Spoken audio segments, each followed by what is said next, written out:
Heyo, what's up guys? This is Mr. Kaiju here again, doing another video for you guys today. Today I'm going to be doing my very first Kaiju review in more than 2 years.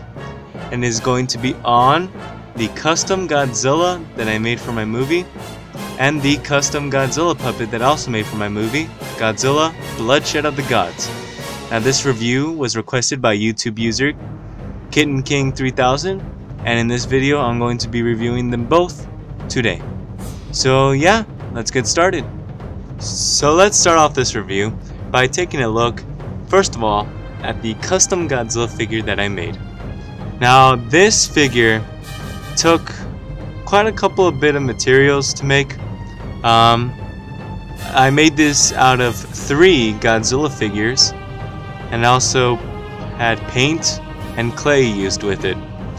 So let me explain the Godzilla figures that I used. So it took the Bandai Creation 1954 Godzilla from Wave 1, Godzilla 2000, and Godzilla 1968 to make this Godzilla custom. And they were all made by Bandai Creation. They were all second-hand toys. They were the ones that I used as kids when I was a kid. And yeah, they were pretty in bad shape, so I decided, why not use it for this.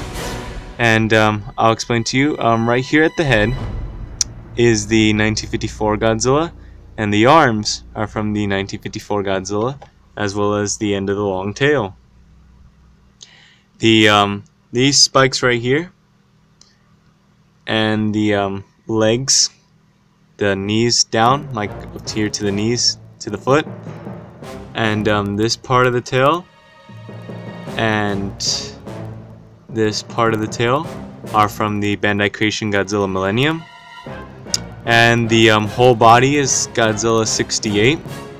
Right here at the thigh is Godzilla 68. This toe right here is Godzilla 68.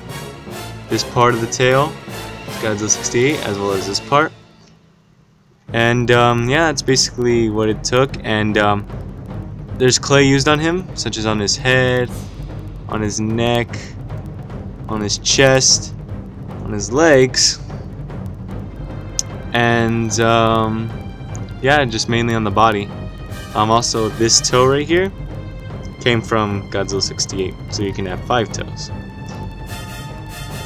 So I based this off of the Shin Gojira design for the new Godzilla 2016 movie, and the only things that I wanted to add to make him look more like it is the detail that I used for clay, such as the chest and the thighs, and of course the long tail. Now I know Shin Gojira had a longer tail than this because his tail was able to bend up over his head in the trailers, so the tail is not long enough to be Shin Gojira.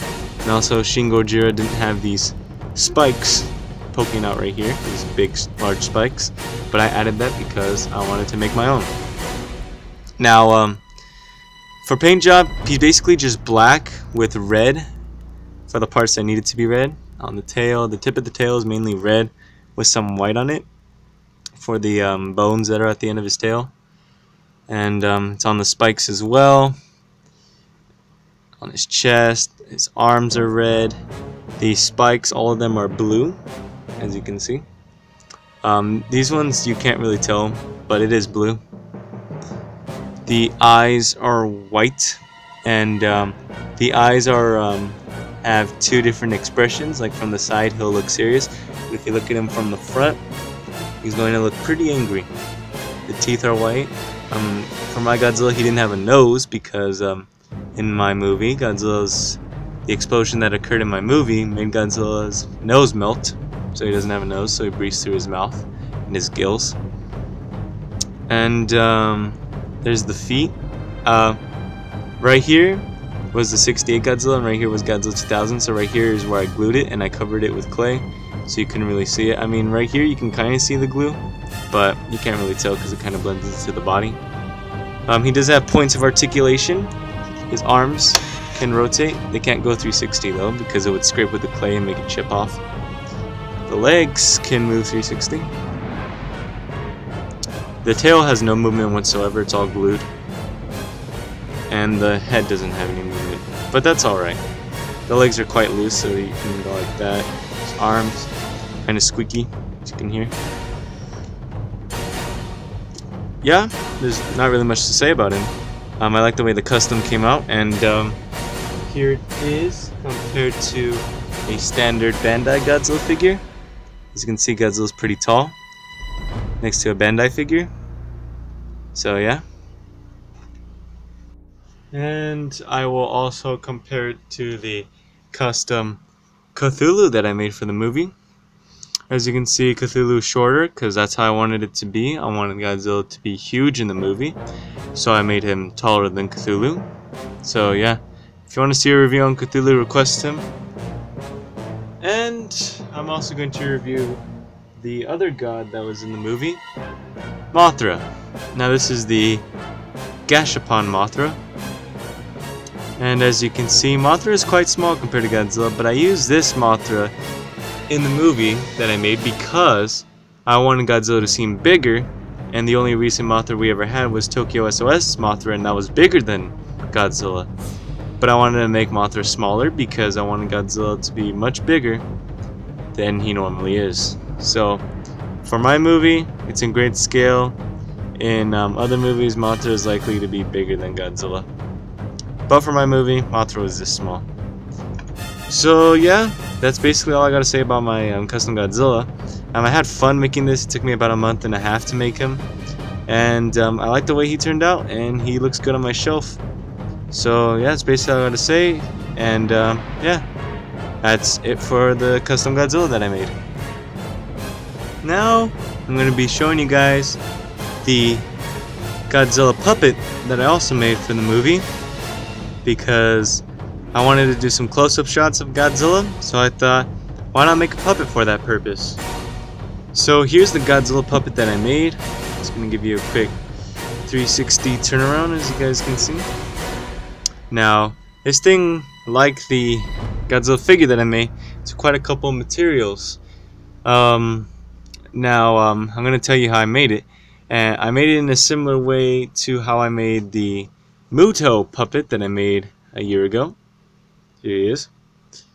Except I used almost the same thing. The head is actually made out of a glove, similar to the Muto puppet. As you can see right here, here's the glove. It's a right-handed glove, but you can put it on either hand. It works either way. And I used paper to form the head, like construction paper, and just, you know, shaped it to make it into Godzilla's head and covered it in masking tape. Then after I did the masking tape, I wanted to create this texture onto him to give him like a crusty reptilian texture because he's burnt. And I used paper towels and mixed some regular school glue and some water, and took a paintbrush and put the towel over the puppet and got this texture. And it kept the masking tape on, and I thought it came out pretty good. The eyes are made out of marbles on both sides, and the teeth are made out of plastic. So yeah, as you guys know, considering the fact it's a puppet, the mouth does in fact move. It moves when you put it on. Just put it on. You can work the Godzilla puppet. Now, the puppet only has 3 teeth, as opposed to the many teeth Godzilla has. I was going to give him a bottom row, but I didn't have enough materials to make the teeth, so I was only able to make 3. And I sculpted his lip to look like he's snarling, like he's mad. The eyes are facing forward. They don't have any expression, like 2 different expressions, like the model that I made. His nose, as you can see, is melted. There's some shine around his body. There's some red on his head. Red right there where his neck would start. Red across the lip area. Red around the eyes. And right here where the nose would be. There's no color in his mouth because the custom figure doesn't have color in his mouth other than his teeth. And there's the bottom jaw. There's some more red right here. So that's what I used to make the puppet. The puppet's quite sizable and I like to use it. And it's pretty solid. It doesn't feel like it's gonna break. And like I said, just simply put your hand inside and you got yourself a Godzilla puppet. If you ever want to try making one of these yourself, you're going to want to shape the head out of paper, cover it up in tape, and cover it up in some paper towels to give it this detail. I also did some dry brushing on his head just to make it look pretty cool.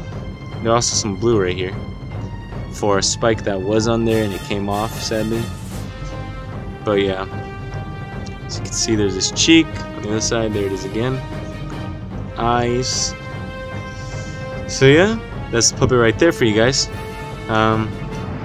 I don't know if I should do a tutorial on this. I'm kind of thinking about doing it, but at the same time, I don't know if I want to.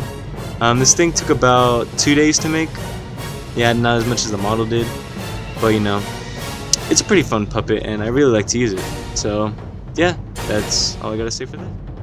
So I hope you guys enjoyed this review, and yeah, King 3000, I hope you enjoyed your requested review, and I would like you guys to tell me your opinion on how I did on these two figures.